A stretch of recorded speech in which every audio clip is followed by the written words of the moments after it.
breaking boundaries. Yeah, welcome, y'all. She's a bomb-ass, ride-or-die, tell-it-like-it-is boss bitch, and you want her on your team. Unless you're playing sports. She is bold and she is brave. She looks like the devil and she smells like whiskey. When Katie Beth sings, you just don't hear the music. She makes you feel it. She sings from her soul. She's breakable but strong. She loves hard. Music is all that matters. I realize I'm where I'm supposed to be. There's a picture hanging on the wall in Mama's house. Girl, I played the music just a little loud. Katie Beth, she's the best. Well, she's amazing. Hey y'all, you're listening to Breaking Boundaries Music with Katie Beth. Welcome to this week's show. Hello! Hi, everybody. Welcome to Breaking Boundaries Music, a radio show. What? That's me doing a dance because I'm so excited to be here with you guys. I was just talking to Facebook Live a little bit ago and telling them that I was really nervous. I am really nervous. So if you hear me drink some of my water or, take a pause, that's just me getting all my wiggles out and my jiggamajings. I don't even know what that means. Okay, you click the link. So hopefully you are listening and you're here. And I'm glad. So I want to tell you about how this all came about. So I've always wanted to be on the radio, always, since I was a little kid. Actually, I remember this today when I was cleaning and getting ready, that in 8th grade, we took these tests to tell us what, our aptitude for life was, for what we could do. And mine came back with that it should be radio DJ, which is crazy. I didn't know that about myself in 8th grade at 14 years old, but they actually brought in a radio DJ, and I got to go up in front of the class and do this quick second before the song introduction. It was really cool. So I've always wanted to be on the radio. I've always wanted to talk. As much as I don't talk about myself in my real life, when it comes to things like this, I do like to talk about myself. I like to share my secrets and what's going on in my life. And I just have always wanted to be on the radio, whether it was singing or talking or just coming into your guys' living rooms and bringing you me. So hopefully you like that. So I just want to tell you so much. Thank you for listening, for being here, for clicking the link. I am so very appreciative. And over the course of the last few months, I've been getting excited and coming up with ideas and thinking about the ways that I could make this really cool and something that people want to listen to. So over the last few months, I've been recording these little voice memos in my phone, and I want to play you one of them right now.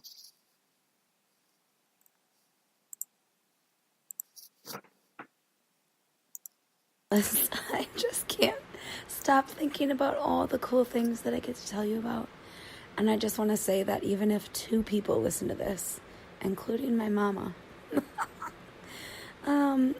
that's okay.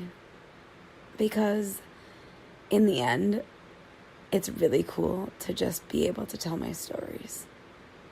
So if you're listening, or you listen to this back recorded, or you're new, or you've been with me since the beginning, I just want to tell you thank you. Thank you for being a listener. Thank you for coming to shows. Thank you for supporting my music. Thank you for breaking boundaries. So that's something that I recorded, I don't know, like a month or so ago, and I just wanted to share that with you. And there's going to be things over the course of these shows that I've recorded that I'm going to play for you, because I do my best thinking really late at night when I should be sleeping and my anxiety has taken over. And some of those things are really important, and I, A, can't wait to share them. So I record them.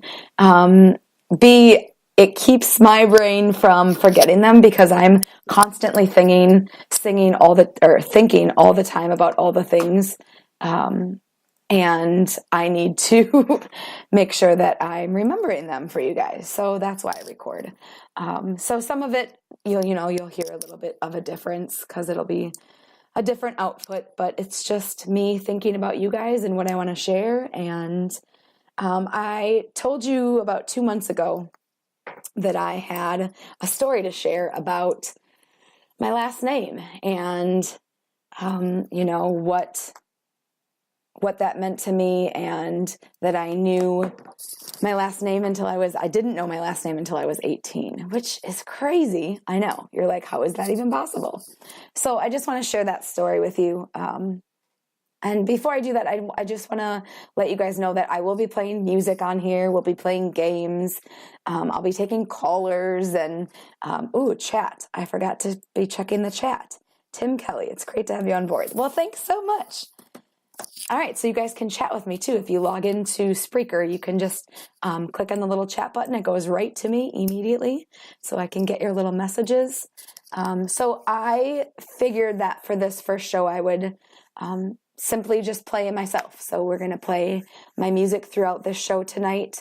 And then going forward, I'm going to be playing the artists that inspire me, the artists that I listen to and that I've discovered and that I am friends with, and that I just want you to hear, because I think it's so important that we are listening and taking in all the artists that are out there, especially independent artists, because that's so important to how music is being made.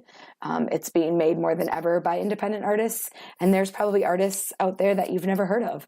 So, so let's get into the last name story. So, I've never shared this story publicly ever. In fact, my last relationship, they did not know until we were like 2 years in. So, I've never shared this publicly.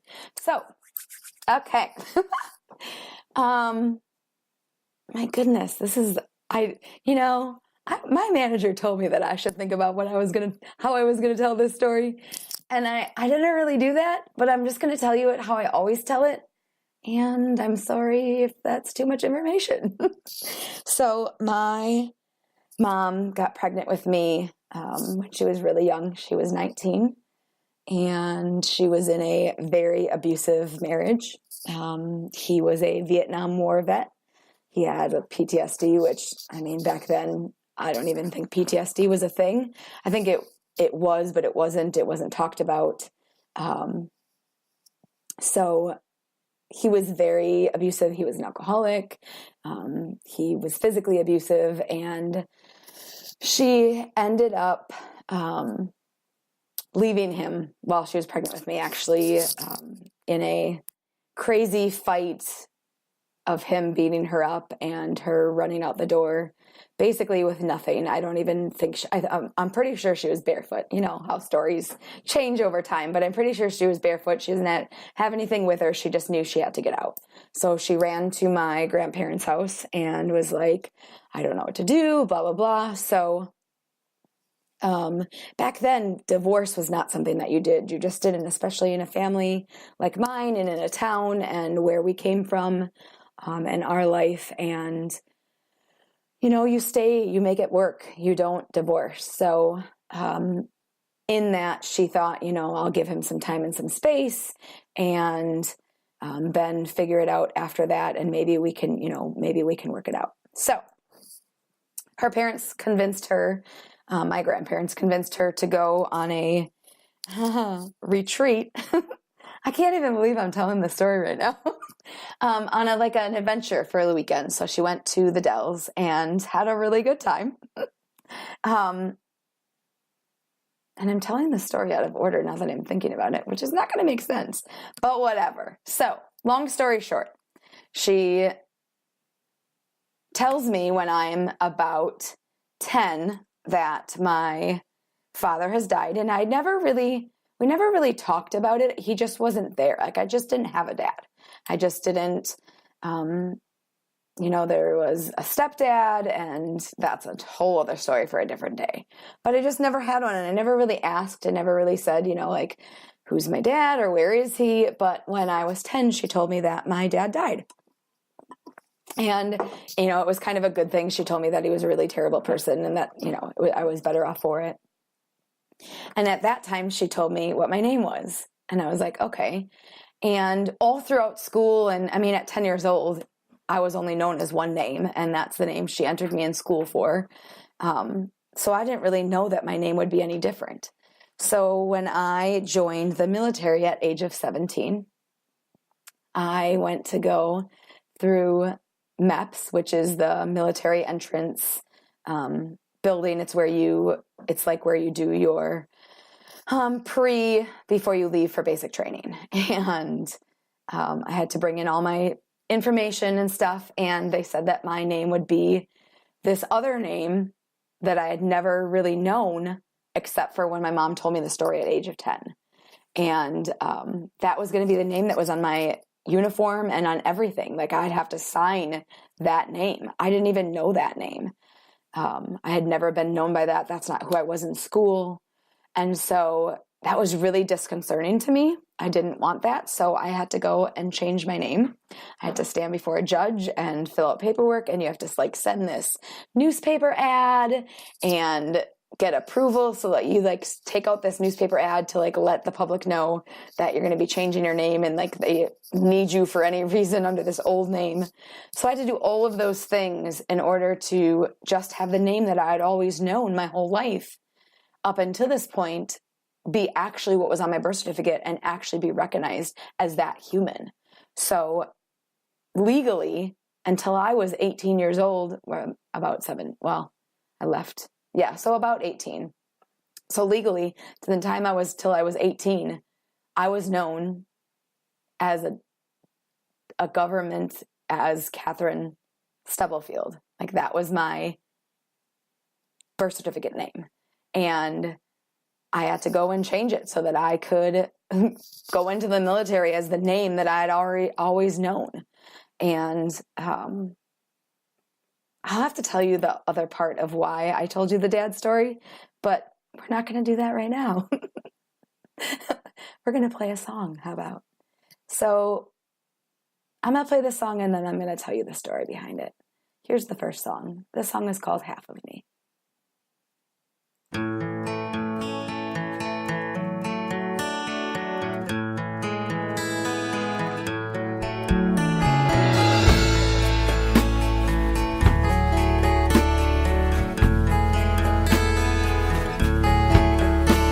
Familiar stranger in this old photograph.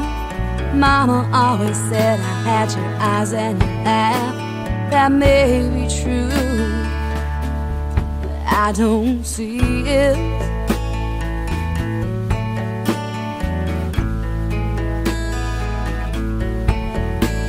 You left when I was young. I don't remember much. All I've got is this picture and a grudge.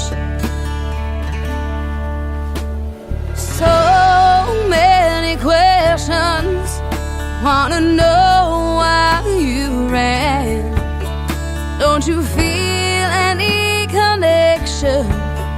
Don't you know who I am? Here I stand, oh grown. Why won't you own the truth? Half of me is you.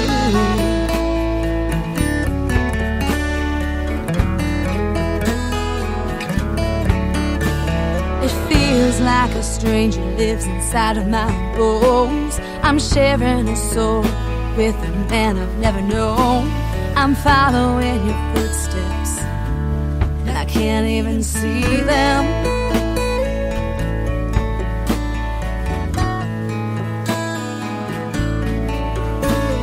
Just like you, I bail if I get too close to someone. 'Cause if you taught me anything, it was how to run. You left me so empty, don't have room for no one else. The love you wouldn't give me isn't love I deny myself. Here I am alone, I won't own the truth.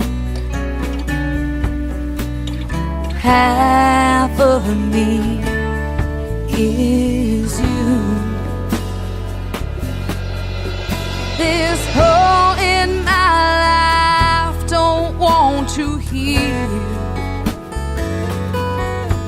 and that's all my heart knows how to feel.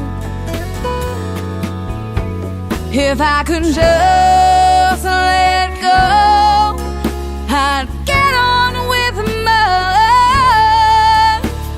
Could I reach out to you one last time? 'Cause you left me so empty, don't have room for no one else. The love you wouldn't give me isn't love I deny myself. Here we stand alone, we both know, we both know the truth. That half of me is you.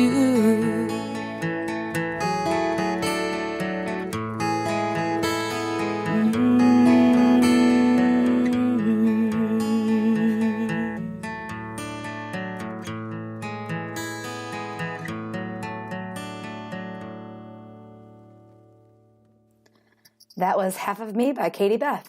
So, I'm going to tell you about that song a little bit. That is real life. All of those lyrics are where I come from, and why I told you the story about where I started with my dad is because I did not know that we were going to get into all of this tonight, but here we are. So when I was 18, so I had to change my name, blah, blah, blah. So I went to my grandma's house. I call my grandparents Nana and Bumpa. I went to my Nana and Bumpa's house for, I don't know, Halloween or something. And I walked up to the door and I knocked on the door because my Nana was weird. You couldn't just walk in the door. And she opened the door, and it was like the first time, it was like the weirdest thing of how she looked at me. It was like the first time she'd ever seen me. It wasn't by any means. She helped raise me. But just her look in her eyes, and she like gasped and looked at me and was like, "You look so much like your father." In that moment, I was like, what do you mean I look like my father?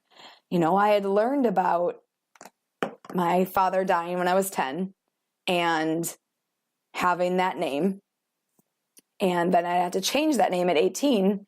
So that was the only father I knew. Like, that's when I learned about him at 10, that was my birth father. Like, that's who I was from.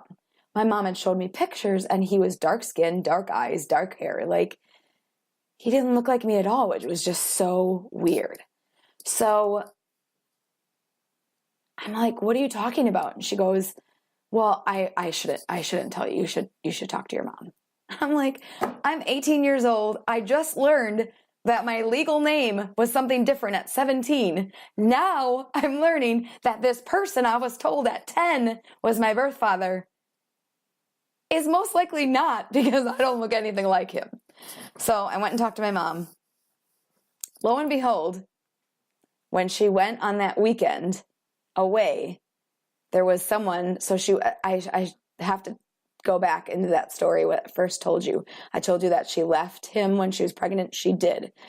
This weekend that she went away happened before she actually left barefoot running out the door. So she goes to me, yeah, she goes, I never really knew. We didn't get a test. That wasn't when you were married. The person that you're married to just goes in the birth certificate, so that's what we always went with. Mind blown at this point. Like, what is happening? Like, I don't even know what to say to her at this point. So she tells me a little bit about this other guy that could possibly be it. And she tells me that he's a year higher than her in the grades of high school. She tells me his name, his last name, and that his parents lived in the area that my grandparents lived in, where my mom grew up. So I am DJing at this point, DJing and running karaoke, and we get the Sussex Hamilton, I think it's the 20-year reunion at this point. I could be wrong, whatever. We book that.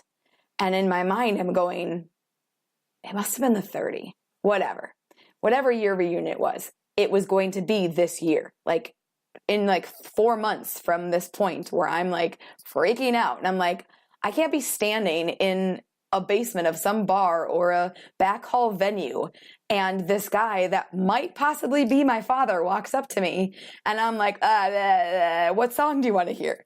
So I'm like, that can't happen. Like, I can't do that. I need to find out. So I go to the Sussex Library. And the same day that we get this show, we book, because I'm like, I'm not waiting for 1 second. I go to the Sussex Library, and I spent about 2 hours looking on the internet. And at that time, like, internet was slow. It was like dial up. This was many moons ago. This was like 10 years ago. Well, more than that, probably like 15. No, it wasn't 15. It was 2005, so 13, 14 years ago. But the internet wasn't great. So I printed a list of all these names of the people that either I thought would know him or was possibly him, because I didn't really know where he lived or where he was. And I started calling the list. So the very first one I called, I left a message and said, that my name is Katie and I'm looking for his name is Jeff. I'm looking for Jeff, and could you, possibly put in touch with me? Here's my number. Call me. Called like 3 more numbers, finally got in touch with someone, and it turned out to be his aunt. And she's like, yeah, she goes, he lives in Washington, that's where he's been. He lived in Tennessee for a little bit. He was with bands. I'm like, what is happening right now? He was with bands. He did sound and lighting for like national acts for like 10 years. In my mind, I'm going, I don't even know who I am right now. Like, my whole life is not what I thought it was. So we talk for a minute. She goes, here's a number of his mom you can call. So I call a couple other numbers, leave a couple messages. I get nothing. So I leave the library. I'm like, okay, I'm going to go on about my day. I've did all I can do at this point. I've called all the numbers. I looked all the places up. Like, I can't really do anymore. So I'm driving home, and I'm going to go to the laundromat because I don't have laundry at my house, and I'm going to go put the laundry in. So I go put it in the washer, and I'm like, you know what? I'm just going to go look one more time. My phone rings.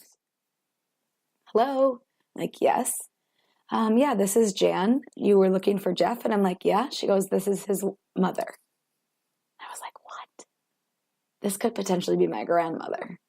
And she's like, can I ask what you were looking for? And I'm like, well, I really, feel like I should talk to him. And she goes, well, you sounded really serious. So we ended up having a conversation. She knows nothing about me. And at this point, I still don't even know that this man could possibly be my dad. It's just a hunch at this point.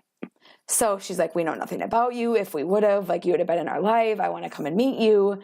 We're going to book a flight, blah, blah. I'm like, they live in Arizona. They're going to come and book a flight for a girl that they don't even know is their granddaughter. I'm like, okay. She goes, and we're going to pay for the, paternity test and all those things. She goes, also, here's Jeff's number.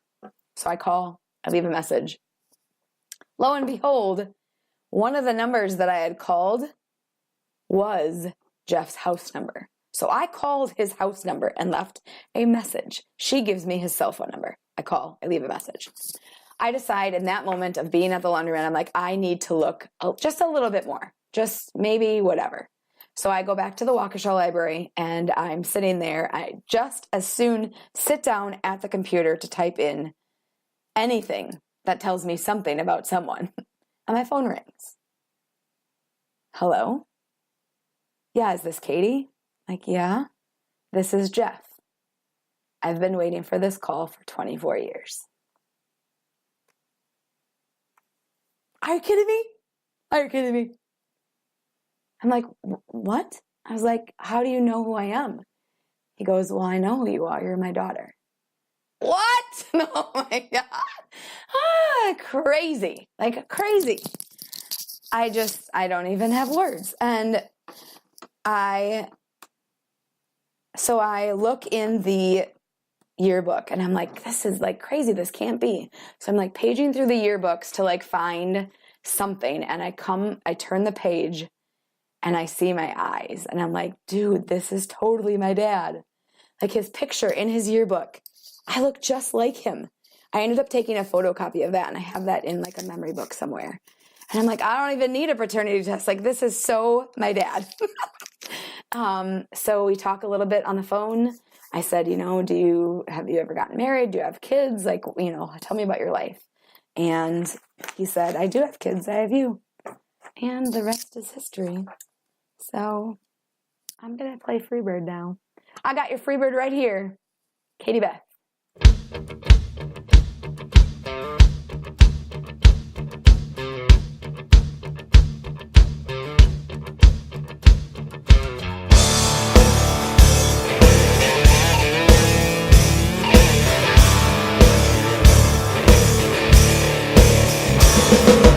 All these hours and all these dollars spent on making the music we love.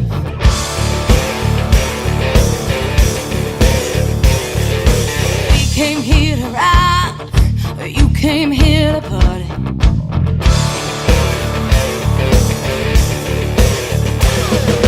Hey, Mr. Missy, make me wanna scream this. Oh, I got your freebird right here.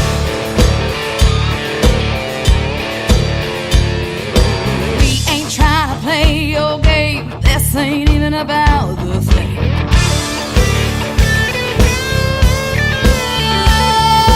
We came here to rock.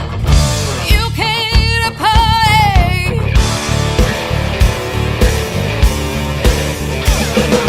Hey, Mr. Missy, you make me wanna scream this. I got your freebird right here.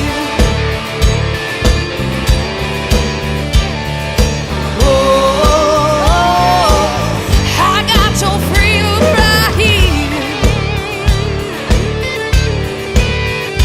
And this freebird you can take.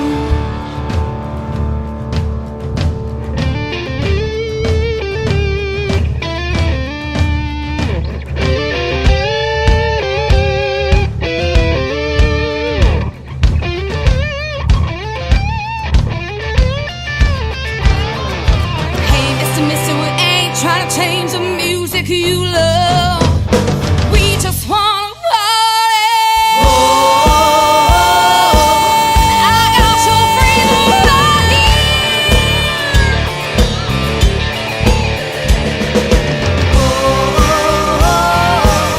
I got your freebird right here.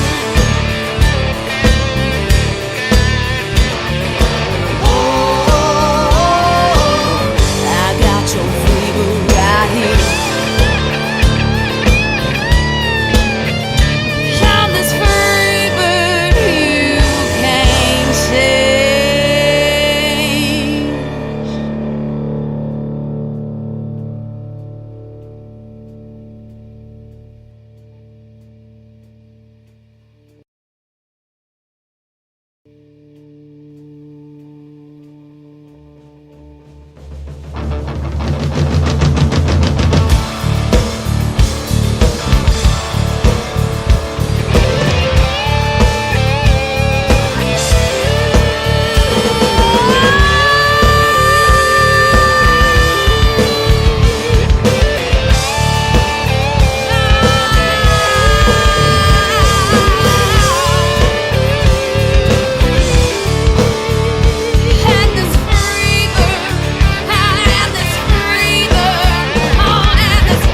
So that goes for a long time more. So we're just going to stop that. And if you want to hear the whole extended version, you can do so on iTunes, Apple Music, Spotify, CD Baby, YouTube, Amazon Music, all the places that you stream and listen to music. So I just want to go back real quickly and tell you that why I played Half of Me first is it's one of my most personal songs. It's literally taken from my exact life. I don't sing it very often live, but I love it because it's so important. You know, part of who I am, even though I never really knew my dad, and he wasn't in my life, part of, you know, some of the craziest parts of who I am are from him because I'm half of him. And so, you know, he's half, I don't know, whatever. You know what I'm saying. You got what I'm saying. I totally thought it, and then, you know, I got flustered, whatever. So I played that first because I just think it's really important. And I know that there's a lot of people that story and that song resonate with. And so thank you for listening. I played I Got Your Freebird right here next because it's one of the coolest songs ever. Like, I love that I wrote that song. You know, when you're out playing shows and gigging and playing all over everywhere, there's always one thing that remains the same. And that is the guy. And yes, I said guy. And I am being gender specific because I've actually never encountered a woman that's done this. So I could be wrong, and I could be, you know, you might correct me later. But there's always that one guy in the back of the damn bar, drunk out of his mind, yelling, "Freebird!" like a frickin' idiot. Oh, yeah. So after hearing that for the last 14 years, me and my guitar player were like, we can't hear this song anymore. So I would say, I got your Freebird right here. And lo and behold, we were like, let's write that song. So that's where it comes from. I got your Freebird right here. You know, when I shot the cover of that single and it's me with a white background and I'm flipping the camera off, and then I put my logo in front of my finger because the people around me that were close to me at the time said that it was not appropriate to have me flipping off the camera. So I put my logo over it, which is a really cool move anyways, because then it didn't have to be explicit and, you know, kids could look at it. So, you know, all those good adages. So I'm glad that I put the logo over it, but I'm not really good at being censored.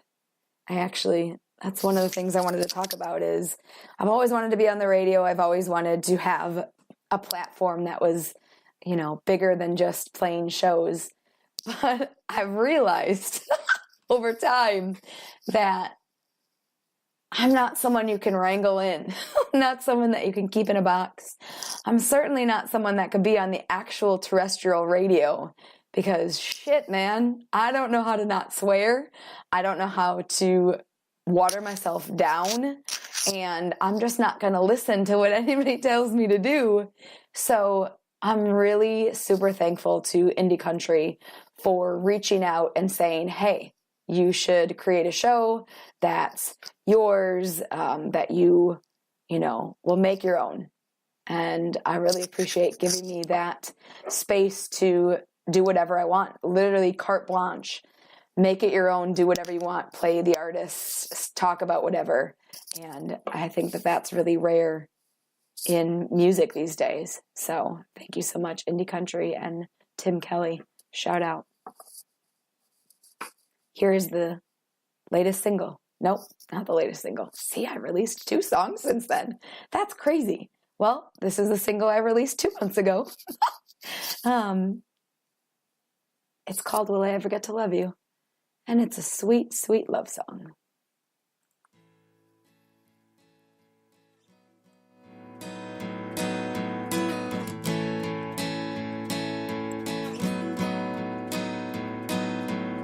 The minutes are like hours when you're not at my door. She's not the one you run to You don't belong there anymore. You're not strong enough to leave her. Couldn't blame you if you stayed. You don't want to be her heartbreak, the one that got away. But you're not ready to be mine. Will I ever get to love you? Will I ever get to hold you just like she does? Does she know what she has? Does she care about she lost to you? Will I ever get to love you just like she does?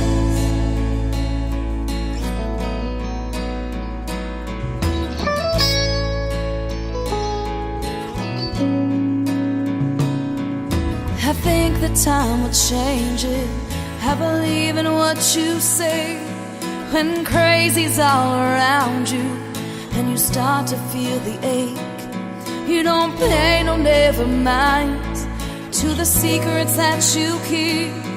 When the world gets all too quiet and nightmares haunt your sleep, I just need you to be mine. Will I ever get to love you?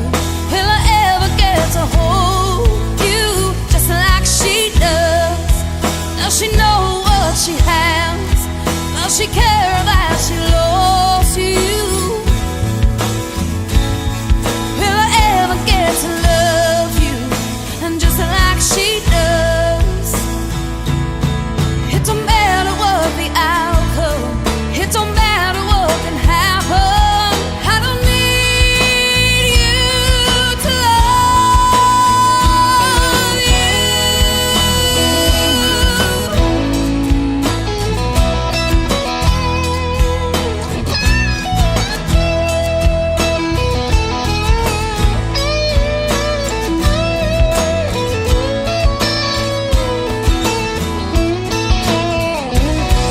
I'll wait until your heart is mine.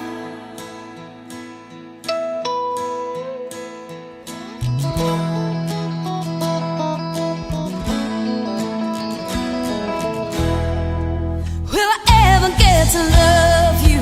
Will I ever get to hold you just like she does? Does she know what she has? Does she care that she lost you? Will I ever get to love you? Will I ever get to love you? Will I ever get to love you just like she does? Maybe just like she does.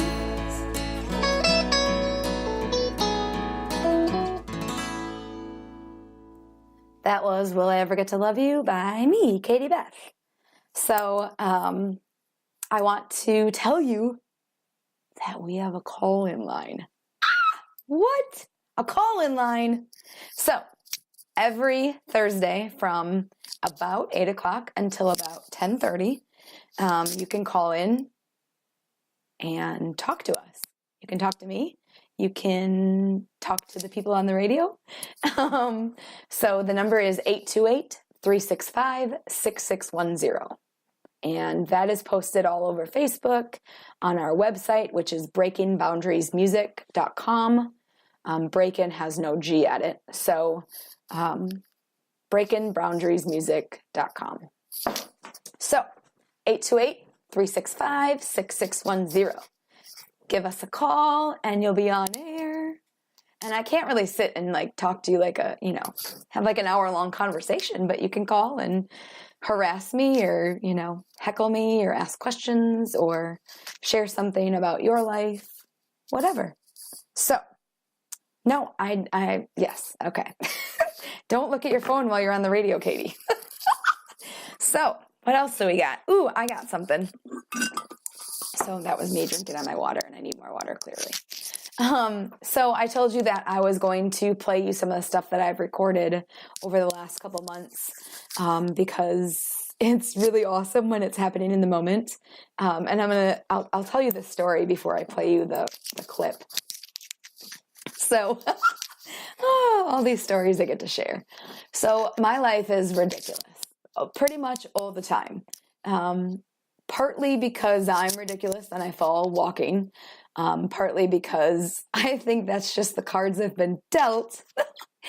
Also because typically one thing just doesn't happen. It's like 5 or 10 things all in a row. And if you know me personally, you know this is to be true. So I'm going to tell you about this crazy, ridiculous series of events that happened just a little bit back, maybe like a month or two. So my light bulb burned out in my bathroom and I needed to change it. So I went to pull the globe off.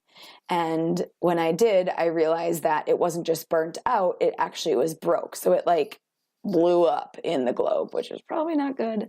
Hopefully not. Firefighter is not listening to this and is like, I can't hear this. So I went to go take the light bulb out of the socket, but because it's broke, there's nothing to grab onto.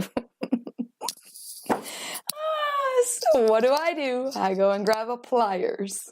Well, metal on metal with electricity. So it sparked back at me because, why would I not think to turn off the power? So I'm like, okay, I'll go turn off the power. So I go downstairs and turn off the power, and I'm coming back upstairs, and apparently I scared Calby. Now, Calby is my beautiful, lovely Maine Coon kitten, and she's a little awkward. She's not very graceful. She scares easily. She's definitely the opposite of Murphy. So, obviously it was dark in my kitchen. And as I'm coming up the stairs and I open the basement door, she freaks out. She's on top of I had put their food on top of my kitchen island. So she's on the island trying to eat. She freaks out, does this like legs sprawled everywhere, falls off the kitchen island. Yep, there are some cats that are not graceful. Her food dishes go everywhere. I had just filled them, mind you, so they're pretty full. So there is now cat food in the entire kitchen over everything. It's dark. I can't see anything. My manager is like, what's happening here? I go to wash my hands because I have cat food all over them, and I break the handle off the kitchen sink. Really? Really?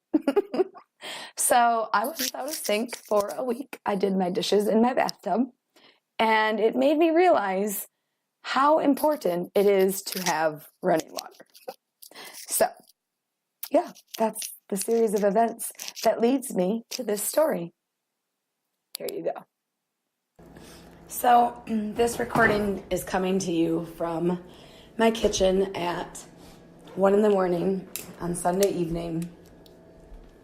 And I've just spent the last 3 hours trying to hook up my soundboard to my computer so that I could start recording some liners and some content so that once I start going, I have things to go back to. And I wanted to test the audio and just kind of mix things and get things going. Well, if you know anything about my life, you know that it's never easy. Never, ever, not for 1 second, not with anything. Not buying a new car, not putting on a bra, nothing. Nothing is easy for me. Nothing comes to me easy. Hold on, I have to yell at my cats. Murphy, get down. You'll also hear that on the radio show. Because they're naughty a lot, especially when I'm on the phone. And they don't know that I'm not on the phone right now. They just know that I'm talking to something or someone, because I don't think cats are smart enough to know what the difference is in me actually being on the phone or recording something. So actually, it's going to be quite funny when I start recording or talking in the radio show, and my cats think that I'm just on the phone, and I'm recording, broadcasting to the international airwaves, yelling at them because they're ridiculous. Back to my story. So, after taking an exam, my last exam of the semester for 6 hours,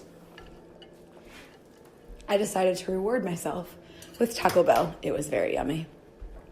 And then watch some shows. Well, I'm someone who if I am excited about something or have a lot of anxiety or I'm worried about something or I feel like I'm not getting things done, then my mind wanders, and if I try to lay down and go to sleep, it'll never happen. Also, if you hear my floorboards creaking, that means that I'm walking while I'm recording this, because it's not very often that I stop and do anything for more than 5 seconds. So typically I'm doing 60 things while I'm walking and talking and recording, as you can hear now. So, back to my story. After treating myself to Taco Bell and watching TV shows, I decided that 11 o'clock at night, I was going to be hungry tomorrow. Yeah, I was already thinking about tomorrow and food. That happens a lot with me. Well, I'm also a poor college student and musician, doesn't have a lot of food at any one given time. And today is no exception. In my fridge right now, there is cream cheese, cucumbers, lettuce, eggs, a whole bunch of beverages, all sorts, ketchup, jelly, pickles, orange juice, some weird Spanish Chinese thing, and my Brita pitcher. In my freezer, there is blueberries, pineapple, strawberries, ices, some frittata, I don't know what this is called, some weird flax bread that, I don't know, someone healthy got me at thinking I should be healthy. And then a lot of meat. Because if you know anything about me, I like meat. Yep, I said it. I like my meat thick and tasty. No, I don't know where I'm going with that. Anyways, I always have meat. 4 times exactly like this. So at 11 o'clock at night, after doing my exam and then rewarding myself with some shows, I decide that I'm going to cook. So I don't really have anything in the house to cook, but I have meat. So I'm like, all right, I'm going to take my crock pot out. I take a steak out. I put it in the crock pot. I put mayonnaise, cream mushroom soup, cut up some onions, throw some seasonings on it, put it on high for an hour. And I start to smell it. It smells really good. And I stir it up a little bit. Then I turn it off and put it on to warm for about the next hour. I come into the kitchen just about now. So 2 hours. It was on an hour for hot and an hour for warm. I just tasted the best steak marsala, steak a la KB, steak fried steak. I don't even know what you'd call it, but it's divine. Probably the best steak I've ever had. I'm going to eat that steak, motherfuck, on pasta tomorrow, because I got pasta. Why I'm telling you this right now and why I recorded this is because these are the kinds of things that happen in my life. The kinds of things that literally just happen, just are. And I wanted to tell you this because I wanted to tell you a story. I grew up very poor, very lower middle class. Now, some people would argue because I grew up in a rather higher class neighborhood and area of the Lake Country area and went to the #1 high school in the state, that there's no way that I could have grown up poor. But I'm here to tell you that we were poor. We went to the best high school because my mom was always about appearances, how she looked to the world, what she presented. She always wanted to be the best, look the best, have the best. But we couldn't afford that. But she wanted us to have a really good education. And for that, I'm thankful. I'm also thankful because I met my very best friends that I still have today, 25 years later. Yep, that's how long they've been my friends. Because they've been my friends since grade school. Because I'm only 30. Oh, keep going, Katie. Okay.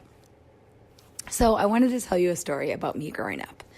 When I was growing up, times were hard. My mom was a single mom. She had 4 kids under the age of 10 by the time she was 31. That's crazy. Think about that. 4 kids under the age of 10 by 31. I think about having 1 kid right now and my eyes bug out like a cartoon and I want to jump off a cliff and go zigzag. You know, like when those cartoons like fall off the cliff and they go zigzagging down and then they splat. I'm thinking kind of like Wile E. Coyote and Roadrunner in my head. That's how I feel about thinking about one child. 4. That's crazy to me. All right. So, single mom, 4 kids. You have to make ends meet. You have to do what you have to do. We also grew up because my mom didn't want to work outside of the home, because where would she have put her kids? She had an in-home childcare. Yep. I'm telling you that our house was a daycare for 18 years. Insert big, huge, gaping mouth and eyeballs. So not only did I have 3 siblings that I had to grow up and take care of, I helped her take care of the child care kids. Oh yeah. So growing up wasn't easy, it wasn't a cakewalk, and there was some days that we didn't have milk, we didn't have bread, we didn't have anything in the fridge. But when we were sitting out in the living room and it was time to be hungry, my mom would go into that kitchen and she would find a feast. She would make these meals out of nothing. One time it was a McMuffin pizza. That was awesome. Better than Pizza Hut. One time it was macaroni and cheese with hamburger and tater tots and peas. And we were like, this is the best macaroni and cheese we've ever had. She always was able to make something from nothing. And that was one of the most incredible things about her, is that we, even when it was the worst of worst, and we didn't have any food, and we might not have money to buy food, and maybe she didn't want to drive, because the closest grocery store was 15 minutes away. So, when you got 4 kids, and you don't want to drive 15 to 20 minutes to the grocery store, you make do with what you got. And 15 or 20 minutes doesn't seem like a lot, but when you have 4 kids, you have to lug into the car and lug into the grocery store and lug back out. Nobody wants to do that. So all of this just comes down to, even though me and my mom will never see eye to eye, that bitch is crazy. You think I'm crazy? Someday I'll tell you other stories about her. She made do, and she taught me to make do. So that at 11 o'clock at night on a Sunday evening, after being busy all day long, what I really wanted to do was make sure that I had food for tomorrow. And I made the best steak marsala. And that's my story. Thanks for listening, friends. See you in 3 minutes.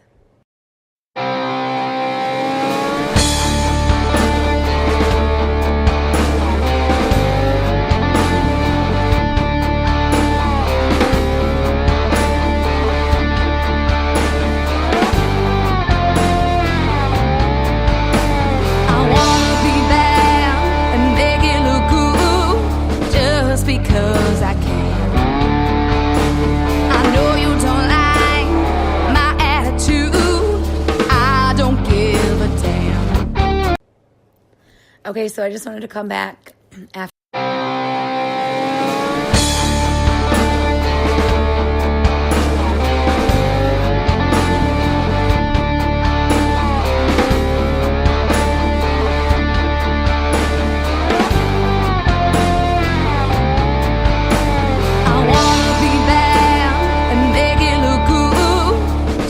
Because I can. I know you don't like my attitude.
Okay, so I just wanted to come back after that song and tell you I thought of something else.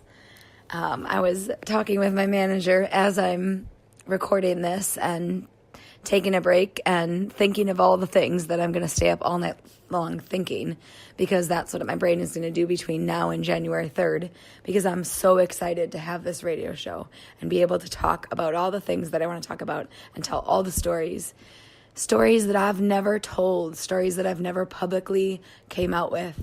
I'm so excited for you guys to hear that part of my life. So I just thought of one other thing as I was talking with my manager, and she said that her family was the same way with her mom, and that everything was always made with mac and cheese. And one of my mom's go-tos was always Hamburger Helper. She would put other stuff with Hamburger Helper. So like if it was like the, I don't even know, the cheeseburger one or whatever, she would throw in other things to like make it fancy. She didn't use recipes either. She was a chef. She went to chef school and then got pregnant with me. She actually had her own catering business. All kinds of stories I can tell you, but she never used recipes. I think that's why she didn't bake, which is so funny because that's why I don't bake. I don't use recipes, like ever. If something calls for a recipe, I'm going to probably put my own things in.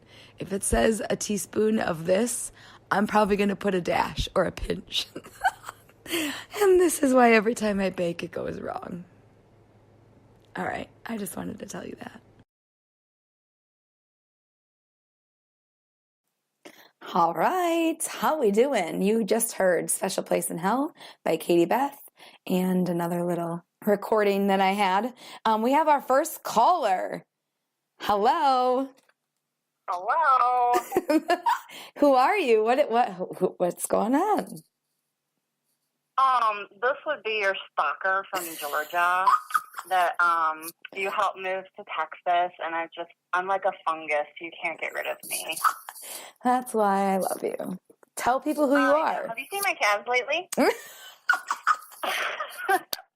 Oh, I love it. This is my friend Krista, y'all, calling in to harass me. First caller ever. First caller. Yay! I know. Yay. How exciting. That makes me happy. I know, me too. I am so happy for you. And I find this very funny because when we met at the Wild Horse and you were catering and I was waiting tables, like I either wanted to be on the business side of the record labels or I wanted to be on the radio. And you're living my dream, and I'm so happy for you, and that's amazing. Well, I mean, don't not take any credit from yourself. You educate children every day. I always say, like, the hardest job in the world is to be a mom. I think one of the second hardest jobs is to be a teacher, and a special education teacher at that.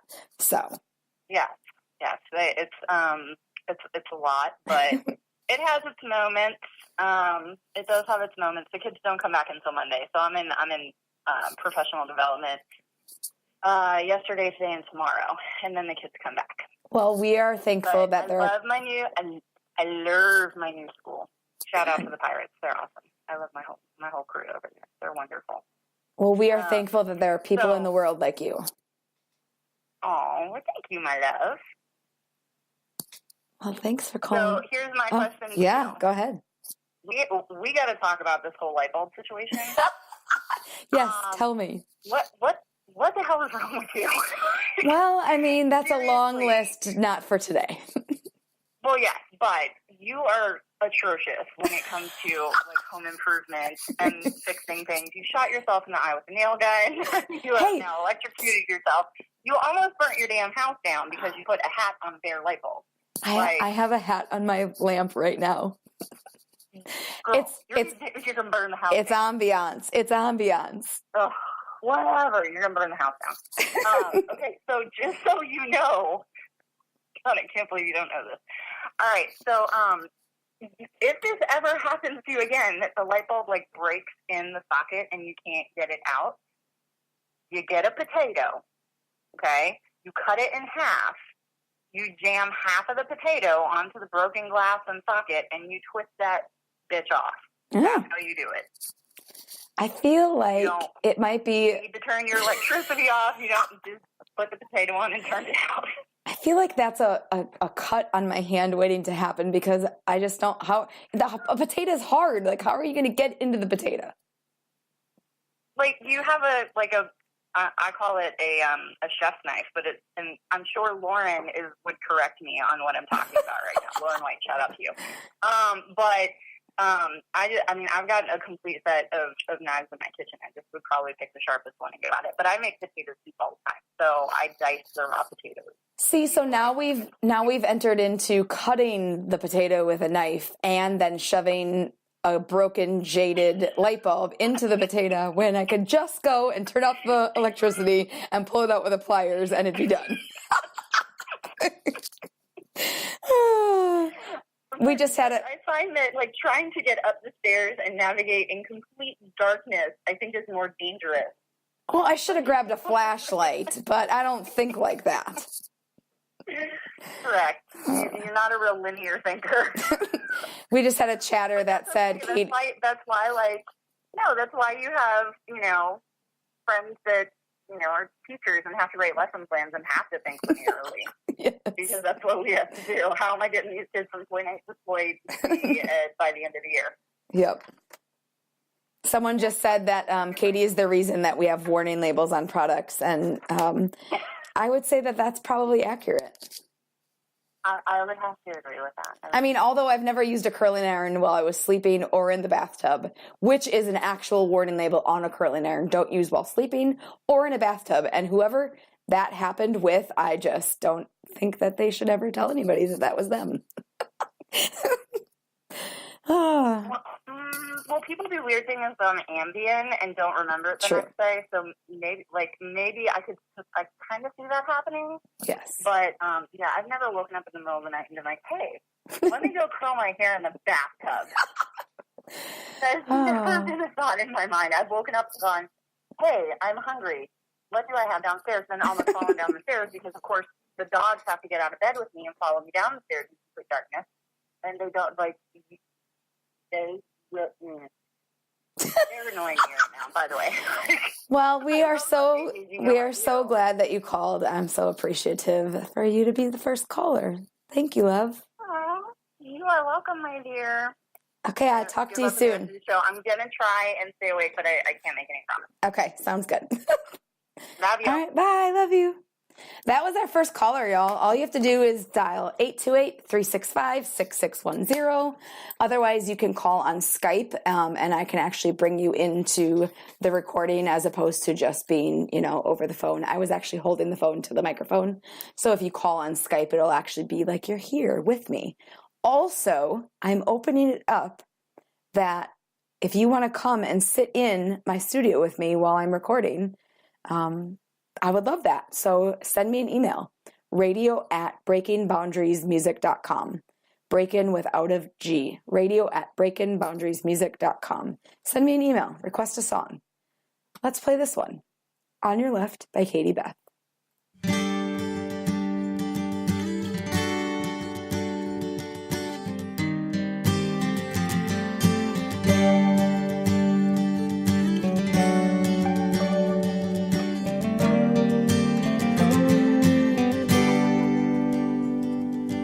Wasn't a love of many words, didn't need to say much to know how we felt. It came in a rush and strong, left nothing in its path. Somehow we knew this would last. It was these words said every night. As long as you're on my right, I wanna be on your left.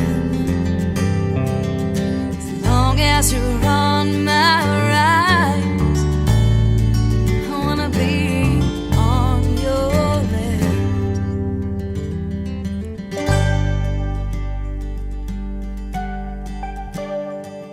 After years and years up on that stage, night after long night,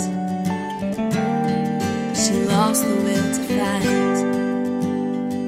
He took her hand and sang, as long as you're on my right,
them all around, tears falling to the ground.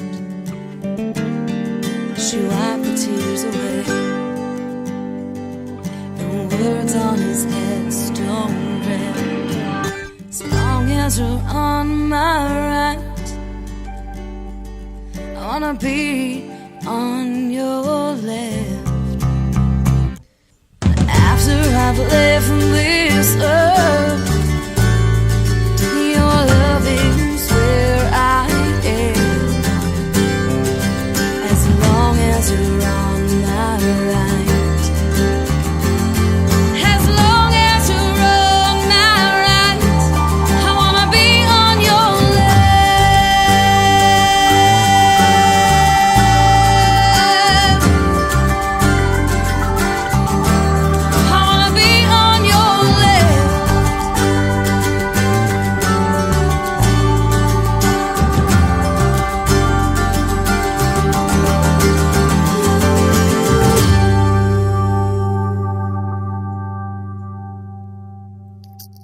That song was On Your Left by Katie Beth, and I want to give a shout out to my co-writer and guitar player and peanut butter cup eater, my brother from another mother. He's who I've wrote pretty much the last album with and part of this new album coming out, Mr. Gary Bannock, for playing every single instrument on that song, with the exception of the B3 organ. He wrote all of the parts. He played all of the instruments. He played bass. He's never played bass. He played drums. He played percussion. He was fantastic. And I'm so lucky to have someone in my life that gets my musical brain and I can call him and be like, I got this idea. Let's figure this out. So thank you so much for always being there to write with me and be crazy with me and do ridiculous things and sing with me and play with me and just be a really awesome guy. And that's the last time I'm going to talk nice about you, because really you're just a jackass. I just want to tell you before I look it. We have a caller. Hello, you're on the air. It's the peanut butter cup eater. Oh my goodness. I'm not ready for all these harassment calls. Oh, man, you shouldn't have given me the number. I'm going to change the station number. Good call. Who are you? Tell the people who you are. I am the person who, God, I don't even know. I'm the worst person when it comes to years, like how many years it's been. I walked into an audition for a country band of all things. I'm not a country musician. I'm a rock guitarist. But I was impressed by what I heard, and I walked in and I knew my shit, and I wanted to get in this band really bad, and I have not been able to shake this girl ever since.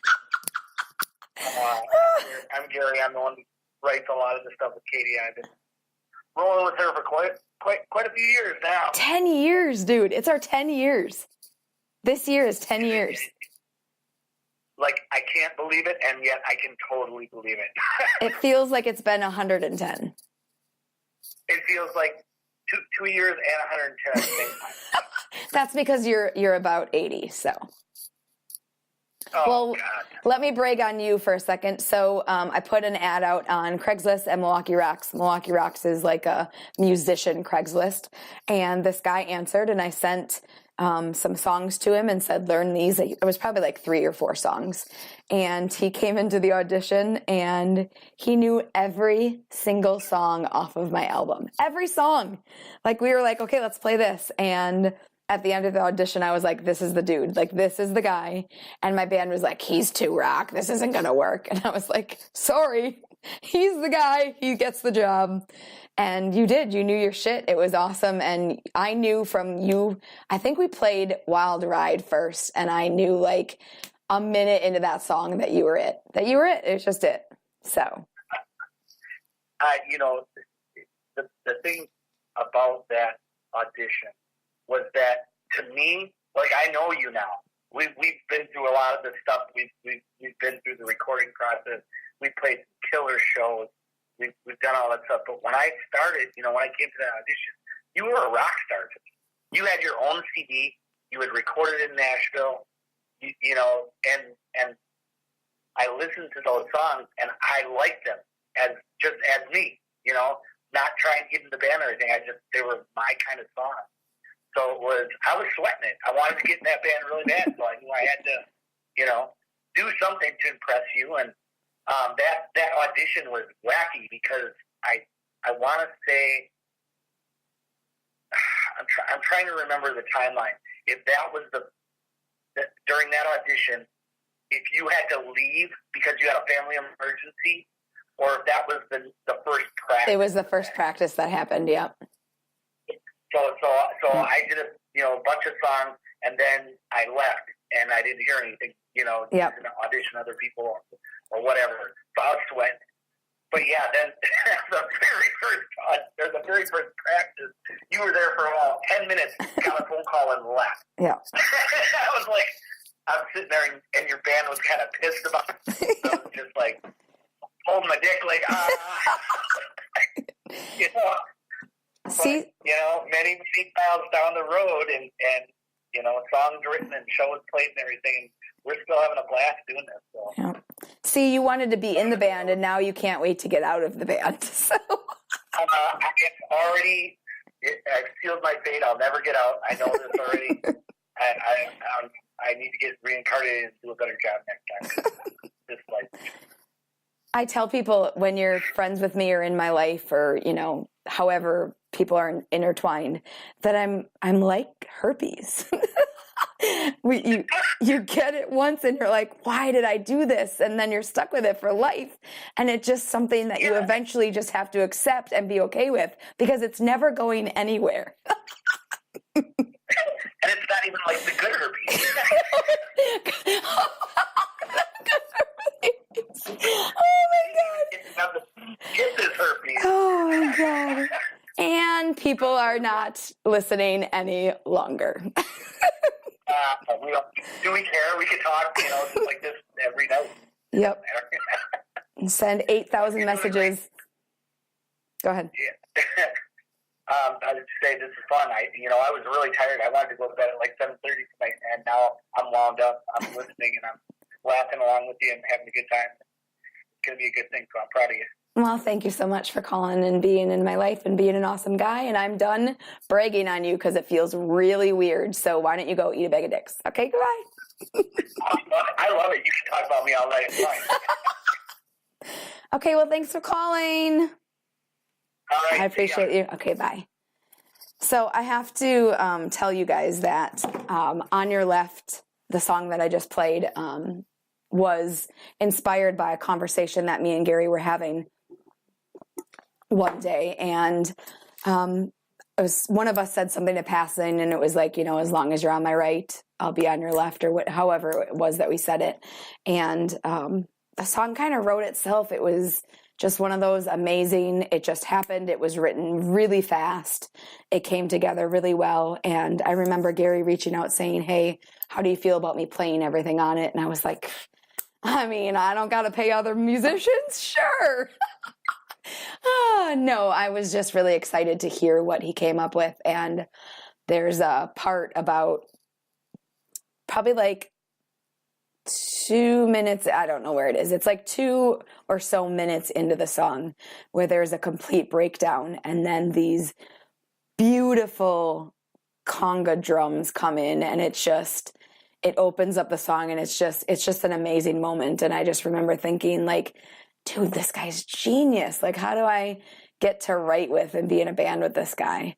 And that leads me to tell you the story about how I got the single cover. If you've seen it, if you've downloaded it, which you should do because it's only 99 cents. And even though it's only 99 cents, I only see 9 cents of that. It is much appreciated, and 9 cents does add up. So you should download it.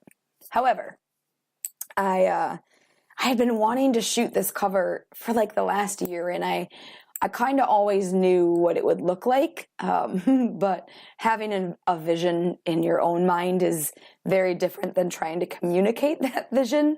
And that's why it's really important, no matter what the job is that you do or the field you work in or wherever, that you keep people around you that support you and see your vision and can, whatever it is. It could be to make a recipe. It could be a vision of, this is what I want my house to look like. Whatever it is, that you keep people that help you see those visions, because those people are, they're needed in our lives. And so I just never knew how I would get this cover done. And I was up north and I was going to shoot it and my friend was going to do it. And then things happened with her and we just never ever got to actually be able to do it. So the time was ticking. Gary had been like, this song needed to be released 3 years ago. I mean, it's been recorded for like 2 years. And he's right. It needed to be released like 17,000 years ago. So I had to, in order to release a song, you have to have a single cover. So I could have just put, something random out. But if you know me, I have my hand in everything from start to finish, whether it's the title of a song all the way to, the description of the song that's going to be shared. I want to do it all because I'm a control freak, but also because it's really important to me that the world gets my vision. And so it was down to the last moment if I wanted to have this song released as the last song of 2018, which it was. It was released on December 28th, my last release of 2018. I had to have it turned in by a certain time. So I had to go shoot the cover myself. So about, I don't know, maybe the last weekend in November, I think it was actually Thanksgiving weekend, I just decided to put my big girl britches on and go do it. So I drove around southeastern Wisconsin for about 2 hours to almost every single cemetery that I could find and think of, because in the song it says the leaves all around falling to the ground, and I'm like, it's already snowed. Where am I going to find some damn leaves?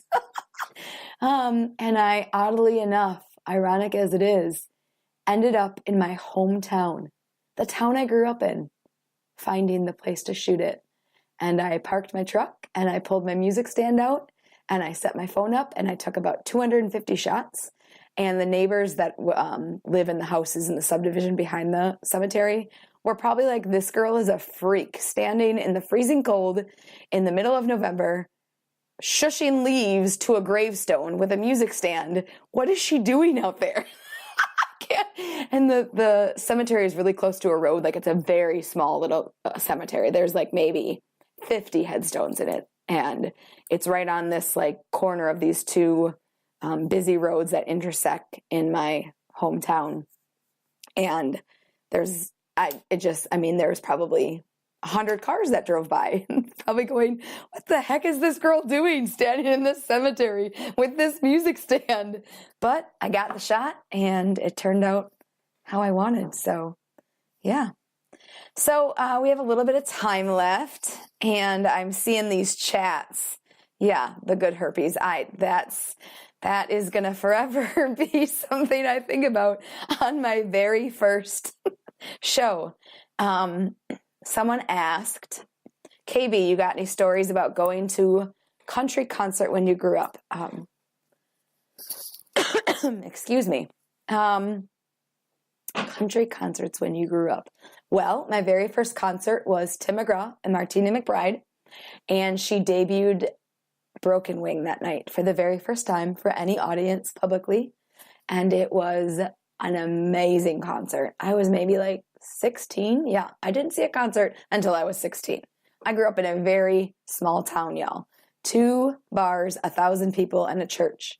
I mean, we still don't have a stoplight. We have one or two stop signs.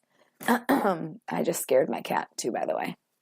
So, country concerts. Well, I went to that at 16, and then probably the next year after that, or maybe the same summer, I started going to Country USA, and I've gone to Country USA pretty much my whole life, with the exception of like the last 2 years. My friend Krista, who called in, actually used to go to Country USA with me every year. I've actually gotten to play Country USA. Whew. But yeah, I didn't really go to a ton of concerts when I was growing up. I was the one giving the concerts in my bedroom with my hairbrush, which leads me to play you All That Matters. And I'm going to tell you about this song when we come back. All That Matters by Katie Beth.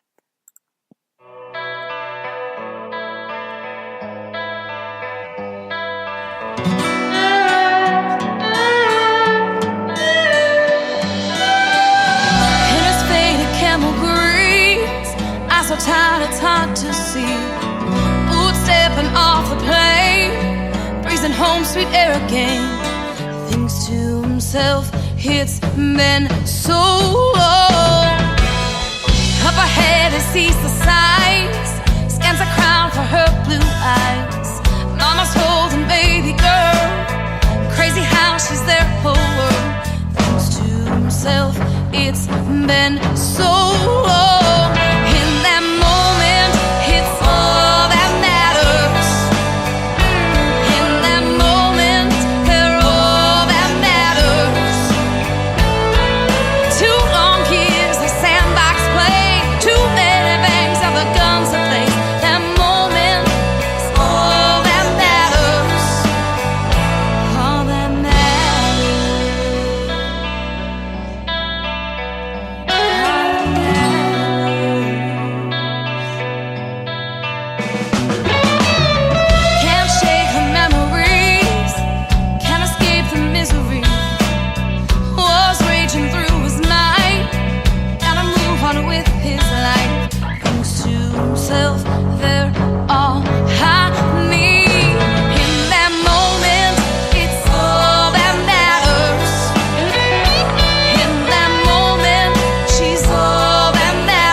Gotta tell her goodbye.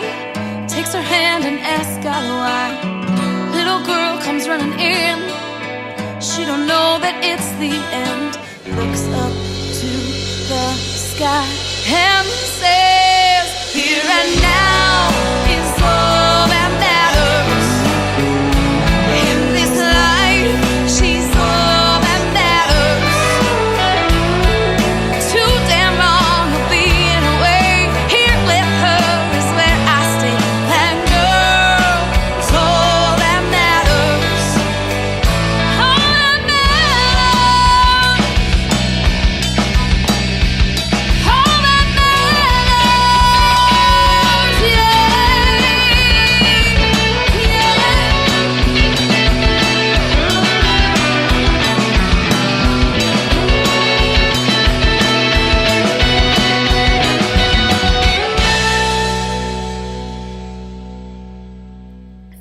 That was All That Matters by Katie Beth. That's me. So I have to tell you that I totally ran to the bathroom while that song was playing because I had to. So there's that.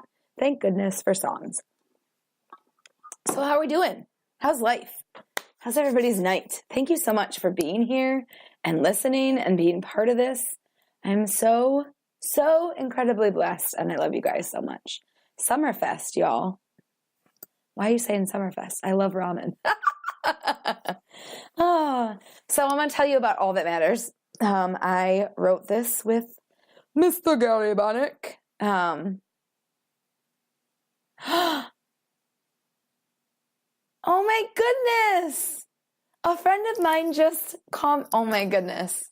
How awesome. Okay. Yeah, see, I have to not react when I see a chat. I'm learning, y'all. See, I've already screwed up a couple things tonight. I started the song over. That was one of my first screw ups. I did something else. I don't know. I'm learning. It's my first one. What can you do? It was a great concert. The person that asked what concerts I went to as I was growing up, it was an awesome concert, and I will never, ever forget it. Oh, I love it. I'm so, so glad you caught this show. Thank you so much for listening. So cool. I love when people from the past come out and catch shows or this radio show or whatever it is, because that's amazing, because y'all knew me when I was just a little, they used to call me a party girl. Like, that was my nickname. So when I was a party girl, no, not like you're thinking, but maybe. So I want to tell you about All That Matters. I wrote that with Mr. Gary Bannock. Thank you so much, Mr. Gary Bannock, for writing the incredible, awesome hook. Gary writes like, I don't even know how to explain it, but if you ever needed a catchy hook that's just brilliant, like, he's the guy. And he wrote that. He wrote the hook for, oh my gosh, Freebird and Back to Her and just all the things. I can't even think of all the songs, but a lot of them. And this song came to me. In 2010, Nashville had a 100-year flood, and it was really, really bad. It was a devastation to the area. And I decided to hop on a plane and work with the Red Cross. And so I was standing in the airport, and I was waiting for my friend to pick me up. And this car pulled up, and this girl got out, and she was looking really nervous. And she was looking at her phone, and she was looking at the arrival screen and watching the door of the airport. And I was just like, I watched this for like 20 minutes go on. And I was like, gosh, what is she waiting for? What's happening? And all of a sudden, the airport doors opened up, and a soldier in camo greens came running out to her, and they hugged. And in that moment, I scrambled for something in my bag, and I wrote down, in that moment, it's all that matters. And the song wrote itself, and it's one of the most proud songs that I've ever had the chance to be part of and write. And it's just, I always say that it's the song. It's the song. For me, it's a career song. You don't get too many of those that just reach out and grab you and make such an impact. And when I wrote it, I knew what it would look like on a video, which, if you don't know what that is, it's called treatment. So you write a treatment for a video. It's kind of like a storyboard or a storyline. And I knew that what it would look like. I knew that it would be in an airplane hangar. I knew that there would be people on the tarmac waiting for the soldier. I knew that the mom would be blonde. The little girl would be precocious and audacious and just sweet and smiley and happy. And I knew that there was going to be some live shots of the band. I knew that I didn't want to play any part in it because I wanted it to be lent to the story, and I wanted the impact of the story to be something that was powerful. And I am so incredibly grateful to the people that came and acted in it and was there to be extras, and the little amazing girl and family. And someday I'll tell you the story of what happened with that. But so the Thompson family, thank you so much. She actually, my chair that I'm sitting in, she was nice enough to give me. So I had a chair in my studio, and my drummer was the soldier in it. My best friend was the mom, and my friends and family in my band were part of the extras that were there. And it's an incredible video. And for doing my second music video, and that's the one that I did, I don't know that anything will ever top that. So if you have not seen the All That Matters music video, you really should go watch it, because it's beautiful and it's amazing. Oh, I'm getting more stories. They put a link for the video. Awesome. Thank you so much. So what else do we got? You guys have any more questions? We got a couple more minutes here. And next week we are going to have Austin Skinner from Nashville, and Kayla Hawkins. Kayla originates from Wisconsin. She's a singer-songwriter that now lives in Nashville. They both live in Nashville now, and both of them are my friends. Yep, I'm claiming that. Austin is a good friend. I've known him for a long time. We've played shows together. We met through a mutual friend that's also from Wisconsin, crazy enough. Actually, there's a lot of people in Nashville that are from Wisconsin. Nashville is kind of a plantation state where you're implanted. Not a lot of people are from Nashville or Tennessee that live there. And Wisconsin is actually one of the states that a lot of people hail from. There's actually like 3 Packer bars in Nashville, funnily enough. So yeah, so next week we'll have Austin Skinner and Kayla, and then possibly a third artist. I'm going to see how that works out, and we're going to hopefully have them call in and do a interview and, talk about what they're doing. All right, I have a question here. What artist band that you have on, who is the artist or band that you have on repeat right now? Ooh, I have to get my phone and look at that. Who do I have? Well, I just discovered Morgan Wallen because I've been sleeping on him. Morgan Wallen, check him out. Up, Down, and Whiskey Glasses. Whiskey Glasses is a really good song. Also, Lauren and Lena has been on my playlist a lot lately. Yeah, who else?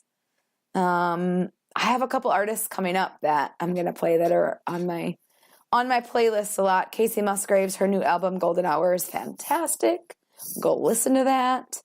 Let me just go into this playlist really quick. I can't think of off the top of my head. I just downloaded someone, and they're really awesome. Johnny Swim. Johnny Swim, y'all. Listen to some Johnny Swim. Okay. One of the best albums of 2018, Lennon Stella. Lennon Stella is one of the sister duo from Nashville, the show Nashville. She's the older one, and she released an EP that is, I'm not kidding, one of the best albums of the last 5 years.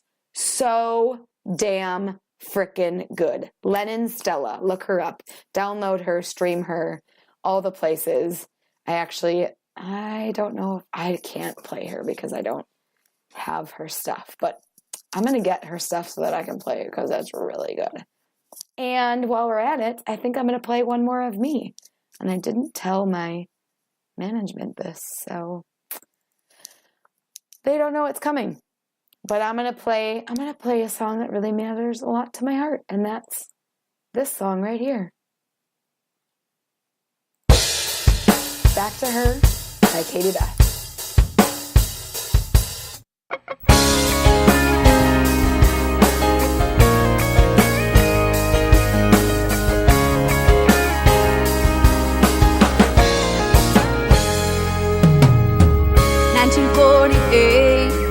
On the eve of their first date, 3 months later, the promises were made. They drove down to the church house. She became his wife. 50 years together, she said that train ride changed her life.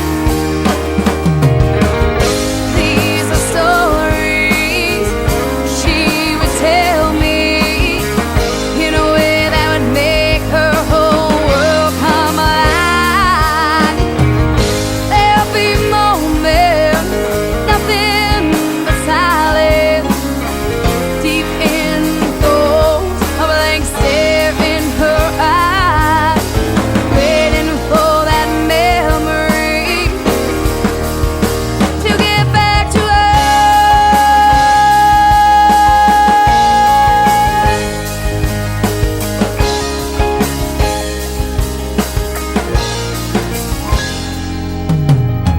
She kept me laughing when I wanted to cry. She said this dream was not a waste of time. Even when I was wrong, she was always on my side. She's my nana and forever changed my life. Those old stories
Back to Her by Katie Beth.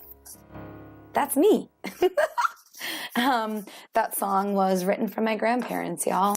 I have this huge photo wall in my living room, and the whole middle section is them because they were together 50 years and they met on a streetcar and were married 3 months later.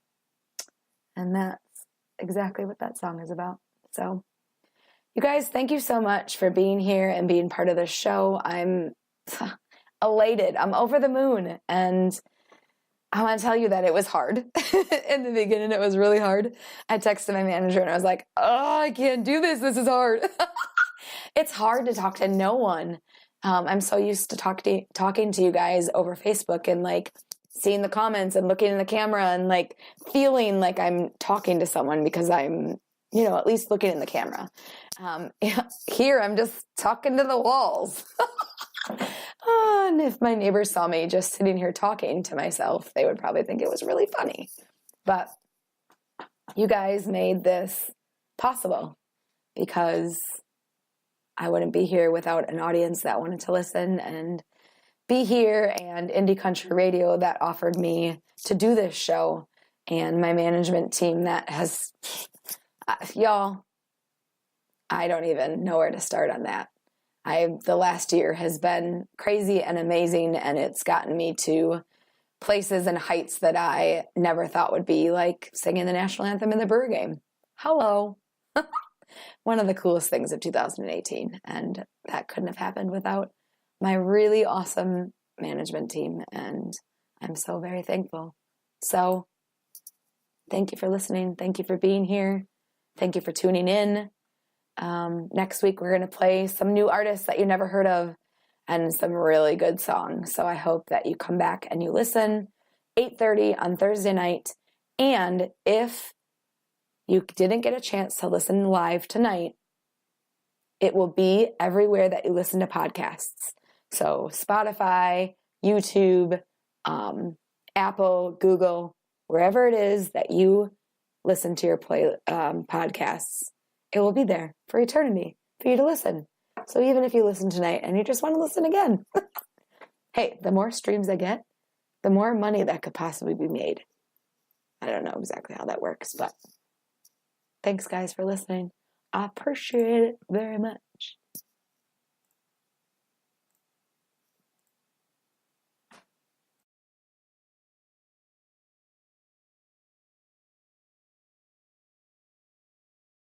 Well, that's it for this week's show. The raw, the real, the uncut, the uncensored, the ever-changing Breaking Boundaries music. You'll never know what you're going to get. See you next week, y'all.